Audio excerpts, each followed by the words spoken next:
Ever get a letter that, like, completely upends how you see history? Mm-hmm. We're diving into one of those today.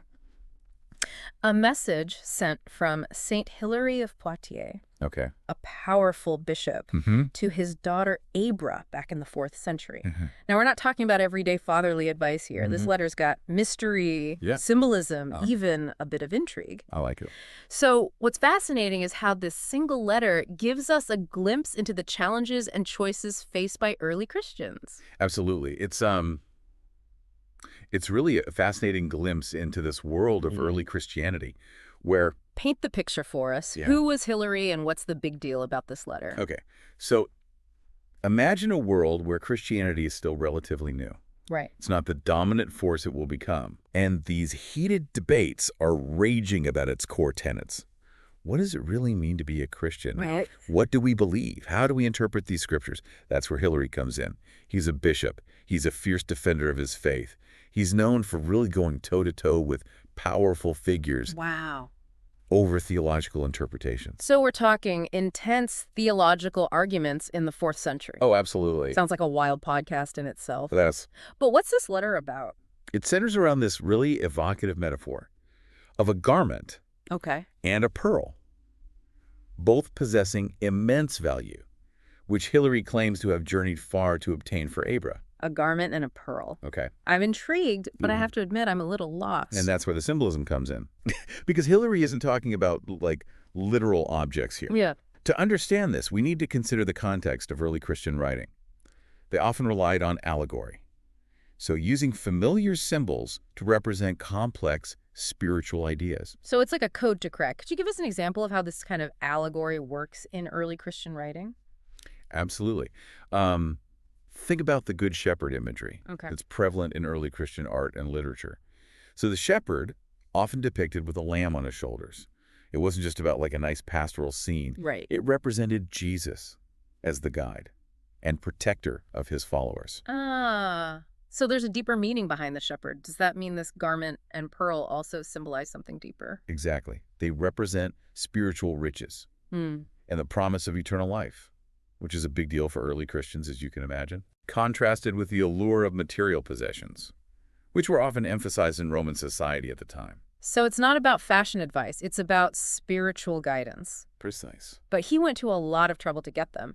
He even describes this encounter with a young man so magnificent that Hilary knelt in awe. It feels almost mythical. And that's no coincidence. This young man, described with such reverence, is almost certainly an allegorical representation of Jesus, Oh, wow. a very common literary device in early Christian writing. So Hilary's writing to his daughter about these incredible spiritual gifts.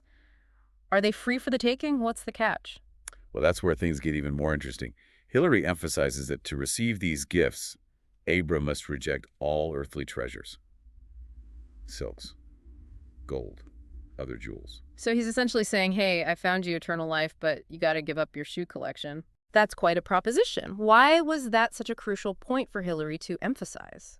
It's more than just like a personal preference, right? Right. It feels like the central idea in early Christianity. Yeah, absolutely. You're right to highlight that. This isn't just about personal preference. It's about challenging the very foundation of Roman society, which at the time really equated wealth and status with worth. Hilary's advocating for a radical departure from that worldview. So when Hilary's talking about like rejecting silk, gold, and dyed garments, he's actually talking about rejecting an entire value system. Precisely. He's urging Abra to find her identity, not in these fleeting possessions, but in her commitment to a higher purpose. And it's not just about rejecting material wealth for its own sake. It's also about recognizing the potential pitfalls of clinging to those things. Is he saying wealth is inherently bad? Not necessarily. It's more nuanced than that. It's about recognizing that material wealth. It can distract us from what truly matters. It can create this false sense of security, a belief that our worth is tied to what we own. I see. So it's about shifting your focus from the external to the internal. Exactly. It's about recognizing that true fulfillment, that lasting sense of peace and purpose. It comes from within. And that often requires letting go of the need for external validation. It's timeless message, isn't it? Yeah. Even today.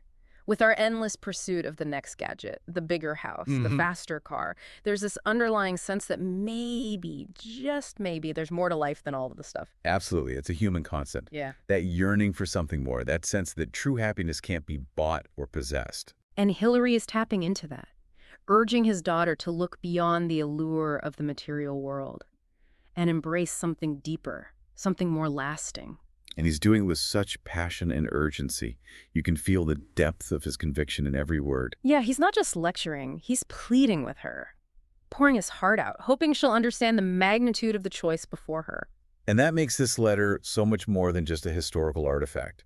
It's a testament to the power of love, the enduring nature of faith, and the universal human search for meaning in a world that often feels transient and chaotic.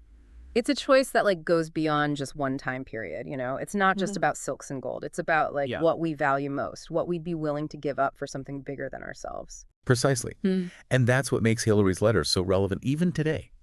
It's a call to examine our own priorities, to ask ourselves what truly brings us joy and fulfillment. It's easy to get caught up in the day-to-day, you know, and to focus on what we want, what we think we need. But Hilary's letter reminds us to take a step back, look at the bigger picture. To ask ourselves, if we were to receive a similar message today, urging us to choose between the allure of material possessions and the pursuit of something more profound, what would our choice be? And more importantly, why? What would drive that decision? Right. That's a question we're thinking about. It is. And it's not an easy question to answer.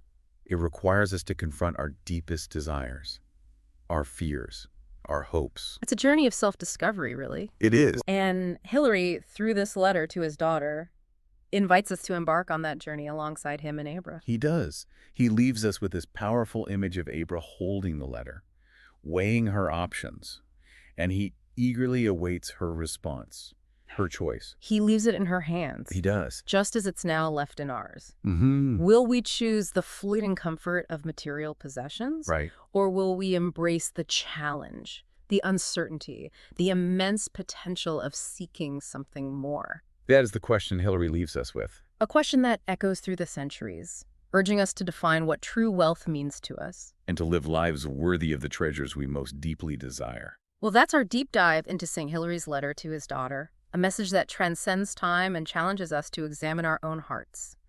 We hope this journey has sparked some reflection, some questions, and maybe even a little bit of soul-searching. After all, the pursuit of true wealth is a journey we all share. Until next time, keep exploring, keep questioning, and keep diving deep.